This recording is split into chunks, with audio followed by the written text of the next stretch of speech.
gostaria de iniciar agradecendo a oportunidade desse envio, né? E a gente apresentar o nosso trabalho.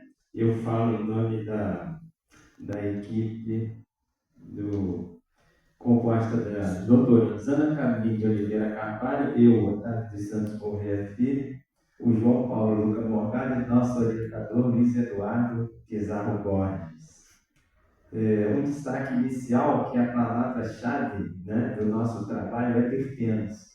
Né? Os terpenos são metabólicos secundários, especificamente, eles são, de forma simples, alcenos, né? E que, uma vez hidrogenados, levam a alcanos e aí começa-se a falar em biocombustível, né? Porque, especificamente, o SAF, que é a inicial em inglês de combustível de aviação sustentável, ele pode e deve ser formado por alcanos que a gente obteve hidrogenando os terpenos. E isso tudo só faz sentido numa biorefinaria, que, em resumo, vai migrar do bom e velho petróleo como matéria-prima para a biomassa, genericamente, né? Ou para resíduos da biomassa.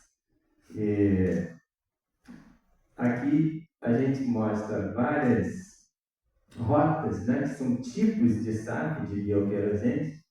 Todos esses tipos aqui foram previstos, né, pelo ASTM, são, na verdade, 7 tipos, todos com algum resíduo de biomassa ou alguma matéria-prima direta da biomassa. O que a gente propõe, na verdade, é, entre aspas, uma nova rota, um novo caminho de chegar ao bioquerosene. Ou a partir de óleo pirolítico de pneus usados, porque esse óleo pirolítico de pneus usados vai conter terpenos, ou a partir de terebentina, que é um resíduo da indústria papeleira, do refino de papel.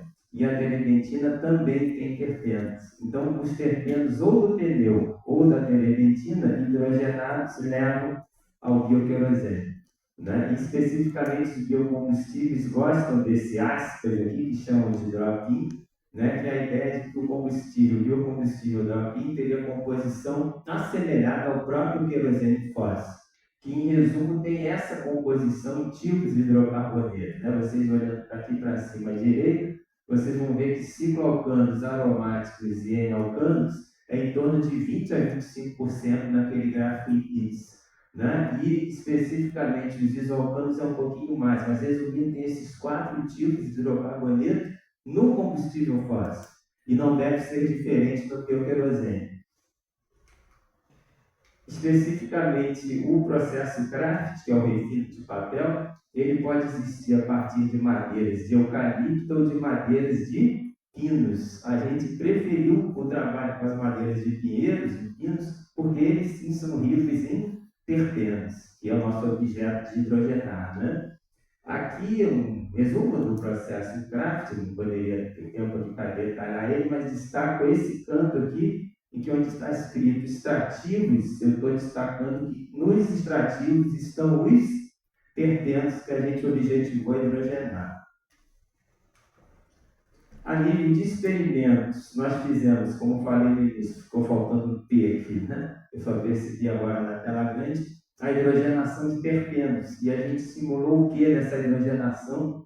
Um reator típico de uma biorefinaria a 190 graus e 20 bar de pressão de hidrogênio. Esses são resultados que a gente obteve triplicados, repetidos, mas essa hidrogenação não ocorre diretamente, ela precisa do que eu digo que são os magos da química, né? A mágica dos catalisadores. A gente trabalhou especificamente com níquel e paládio suportado de carbono. Com que objetivos isso? Avaliar a eficiência e a seletividade desses dois. Hoje a gente tem mais alguns outros catalisadores já com resultados, mas quando enviei, tínhamos basicamente os dois. E também desenvolveu, como eu falei, uma rota alternativa para chegar a esse biocombustível drop-in, que a rigor ele é idêntico ao fóssil, apesar de ter origem em biomassa. A partir do limoneno e da terebentina, lembrando, o limoneno veio do óleo pirolítico de pneu, a terebentina veio do resíduo, do refino de papel. Né? Aqui só uma amostra que o limoneno ele pode parcialmente ser hidrogenado para 80. Perceba que daqui para cá reduziu-se uma dupla. né? E para esse composto da direita, o paramentano, ele já está completamente hidrogenado. A gente avaliou esses passo a passo de hidrogenação. Aqui uma visão de laboratório, esse é o nosso carro-chefe ali de aparelhagem, que chama-se reator par de hidrogenação, e os catalisadores que eu falei, a solução reagente foi principalmente uma contendo a proporção de 1,5:1 em massa do limoneno, solvente eletrizando e a terebentina, que são os terpenos objetos de estudo nosso. As condições, eu falei 190 graus e 20 bar, e retiramos alíquotas nesses tempos de 6, 12, 18 e 24, né, para ter um estudo cinético minimamente das etapas dessa hidrogenação. E, por fim, aqui, ainda resultados, isso aqui está embolado o gráfico, essas imagens todas, mas o destaque que, nesse espectro CGMS, obtivemos pinano e paramentano, que são os resultados da hidrogenação daqueles terpenos. Ou seja, a gente está mostrando que efetivamente ocorreu a hidrogenação de terpenos. E esses dois gráficos resumem bastante o trabalho. Percebam que tem pontos, né? Aqui naqueles pontos, naquelas alíquotas de 6, 12, 18 e 24 horas. O que difere o gráfico da esquerda do da direita? O da esquerda tem consumo de reagentes, né? Ou seja, os terpenos diminuindo a concentração deles, mostrando que está ocorrendo a hidrogenação. Na direita, ao contrário, a formação dos produtos, que são esses produtos que, na verdade, são o quê, gente? Os alcanos correspondentes resultados da objetivada hidrogenação. Com conclusões, né? O fato de que os catalisadores paládio e níquel mostraram-se eficientes na hidrogenação de hidrocarbonetos insaturados, leia-se terpenos, presentes no óleo pirolítico de pneu e na terebentina. Especificamente, o catalisador de paládio e carbono teve seletividade maior, como está mostrado nos gráficos anteriores. E essa conclusão, que é a melhor delas, né, que as rotas de sal estudadas, especificamente a partir do óleo pirolítico do pneu e da terebentina, que é do refino de papel, elas mostraram promissoras para a aplicação de bioprocessos, visando a produção de combustíveis renováveis e intermediários em uma biorefinaria. Eu vi ele chegar aqui, tive a alegria de conversar com o professor Renan, né, e falei minimamente com ele com a ideia que temos, isso seria trabalhos futuros, eu chamei aqui o trabalho futuro de desafio, né, de fazer uma terceira matéria-prima, as duas que estão aí nos bastam, né, a nível de gerar um bioquerosene, né, porque falei o tempo todo de um bioquerosene que, a partir do óleo pirolítico de pneu, né, que gerava o limoneno, que é um terpeno, e um outro bioquerosene a partir da terebentina que vem do refino de papel. O que tem de comum? As duas matérias-primas têm terpenos que hidrogenados levam ao SAF, né, que é o bioquerosene.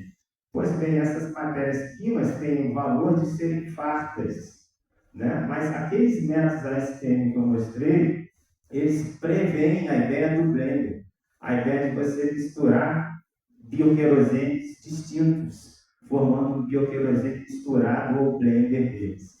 Como aquelas rodas preveem blender, e a gente já tem 2 blenders, nada nos proíbe de ter um terceiro blender. Eis o que eu estou chamando de desafio, como entender brevemente o professor, que seria um bioquerosene a partir de algas. Existe isso em literatura.